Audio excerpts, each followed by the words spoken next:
Hello दोस्तों, नमस्कार। जितने भी ईपीएस 95 पेंशन धारक हैं, आप सबका हमारे नए वीडियो में स्वागत है। दोस्तों, काफ़ी लंबे समय के बाद मैं वापस आ रहा हूँ वीडियो लेके, जितने भी ईपीएस 95 पेंशन धारक हैं आप सबके लिए। दोस्तों, मैं आपको एक बात और बता दूं कि आज हम लोग 5 टॉपिकों के ऊपर बात करने वाले हैं जो ईपीएस 95 पेंशन धारकों की पेंशन में वृद्धि को लेके काफ़ी महत्वपूर्ण साबित होने वाले हैं। उन टॉपिकों में से सबसे पहला नंबर पर जो टॉपिक है कि श्रम मंत्री जी का जवाब आया है ईपीएस 95 पेंशन धारकों की पेंशन में वृद्धि को लेकर क्या बातें कह रहे हैं माननीय श्रम मंत्री जी, और वहां से क्या जवाब आ रहा है उसके ऊपर जानेंगे। दूसरा नंबर में कि ये सीबीटी की बैठक कब होने वाली है और सीबीटी के बैठक में ईपीएफओ क्या सुधार क्या निर्णय करने वाला है इस बार, जो अगली बैठक होने वाली है सीबीटी की। तीसरे नंबर पर है कि सरकार से कोई उम्मीद नहीं, कानून की लड़ाई जारी रहेगी, उसका क्या तात्पर्य है, जो एक बहुत ही महत्वपूर्ण नारा लगाया गया उसको लेके बात करेंगे। अब जो कई संगठनों का वादा, आगे चल के हम लोग बात करेंगे कि जितने भी संगठन हैं उन संगठनों का जो वादा था कि ईपीएस 95 पेंशन धारकों को पेंशन की राशि बढ़ा के दी जाएगी, उसका क्या हुआ और कब तक दी जाएगी। और कई सारे पत्र जो जारी हुए संगठन की तरफ से ईपीएस 95 पेंशन धारकों के लिए पेंशन में ताकि वृद्धि हो सके, राष्ट्रीय संघर्ष समिति की तरफ से उस पत्रों का क्या हुआ और उस वादे का क्या हुआ जो माननीय कमांडर अशोक रावत जी और ईपीएस 95 पेंशन धारकों को किया था कि आपकी पेंशन में बहुत जल्द वृद्धि करवाएंगे, 1 महीने के अंदर आपकी पेंशन में वृद्धि हो जाएगी, उसका क्या हुआ। चलिए दोस्तों, फटाफट से वीडियो को शुरू करते हैं। अब मैं आपको यहाँ पर बता दूं कि पहले नंबर पर माननीय श्रम मंत्री जी का जवाब आया है ईपीएस 95 पेंशन धारकों को लेके कि उनके फाइल पे काम किया जा रहा है और जल्द ही उनकी जो मांगे हैं उसे पूर्ण किया जाएगा। जो बजट से संबंधित बातें थी, बजट में ईपीएस 95 पेंशन धारकों को भी बजटीय व्यवस्था, बजटीय सहायता दिया जाएगा। लेकिन एक बात और मैं आपको बता दूं कि कई सारी संस्थाएं हैं जो इस बजट को लेके काफी ज्यादा उनके मन के अंदर में रोष है कि हमें हमें हमारा अधिकार नहीं मिल पाया, हमें उतना बजट नहीं मिल पाया जितने की हमको आवश्यकता थी, और आगे चल के उस बजट में भी हमारा हिस्सा लगाया जाएगा या नहीं लगाया जाएगा ये श्योर नहीं है।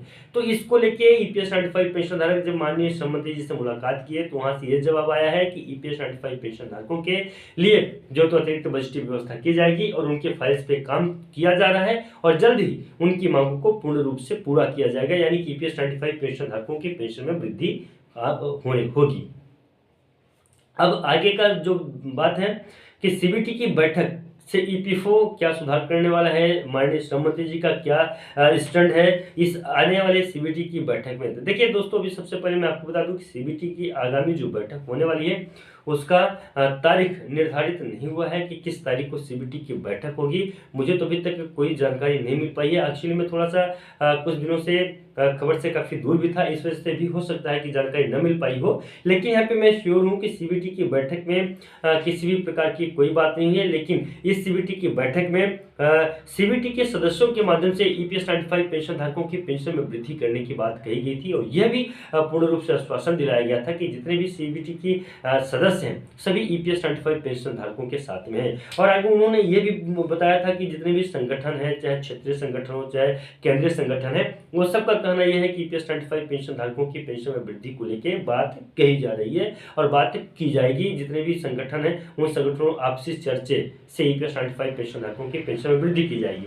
आगे सरकार से कोई उम्मीद नहीं, कानून की लड़ाई जारी रहेगी। जो ईपीएस 95 पेंशन धारक हैं उनका कहना यही है। चौथा नंबर पे टॉपिक मैंने लिखा था कि सरकार से अब हमको कोई उम्मीद नहीं है, क्योंकि देखिए जिस दिन बजट जारी हुआ था, बजट में ईपीएस 95 पेंशन धारक जो तो उम्मीद लगाए थे कि इस बजट में अतिरिक्त बजटीय व्यवस्था का प्रावधान ईपीएस 95 पेंशन धारकों के लिए किया जाएगा। लेकिन जब बजट में उनके लिए विशेष रूप से कोई प्रावधान नहीं था तो उन्होंने कहा कि अब हमको सरकार से कोई उम्मीद ही नहीं है।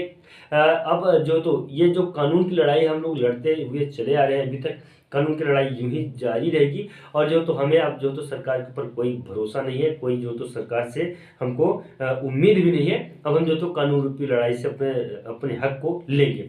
और आगे चल के मैं आपको यहाँ पे बता दूं कि कई संगठन ने किया है वादा, सब बढ़कर करेंगे प्रयास। आगे बढ़ के प्रयास करने के लिए कौन कौन से संगठन हैं, तो जैसे बीएमएस, सबसे पहले मैं आपको बता दूं कि BMS, HMS, Congress committee, NSC, क्षेत्रीय संगठन, केंद्रीय व क्षेत्रीय यूनियन संघ, ये सारी संगठनें हैं। इन संगठनों में आपसी बैठक के बाद में ये सारी संगठन जो तो सामने आके ईपीएस 95 पेंशन धारकों की पेंशन में वृद्धि को लेके बातें कर रही हैं। ये सब आगे बढ़कर ईपीएस 95 पेंशन धारकों को पेंशन की राशि दिलाएंगी।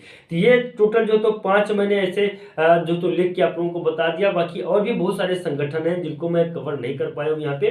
5 संगठनों को मैं एक बार फिर से आपको बता दूं, BMS, HMS, Congress committee, NSC, क्षेत्रीय संगठन वाली जो बहुत सारी संस्थाएं हैं, केंद्रीय व क्षेत्रीय यूनियन संघ, ये सारी जितनी भी संस्थाएं हैं, ये सभी संस्थाएं आगे बढ़ के ईपीएस 95 पेंशन धारकों को पेंशन की राशि मुहैया कराने में पूर्ण अपना योगदान निभाएंगी। आगे कई सारे पत्र हुए हैं जारी। सभी संगठन, ये सारे जितने भी संगठनों को मैंने बताया अभी तक में, ये सभी संगठन जो तो कई सारे पत्रों को जारी किए हैं। इन पत्रों के माध्यम से सरकार तक उनकी आवाज को पहुंचाया गया है।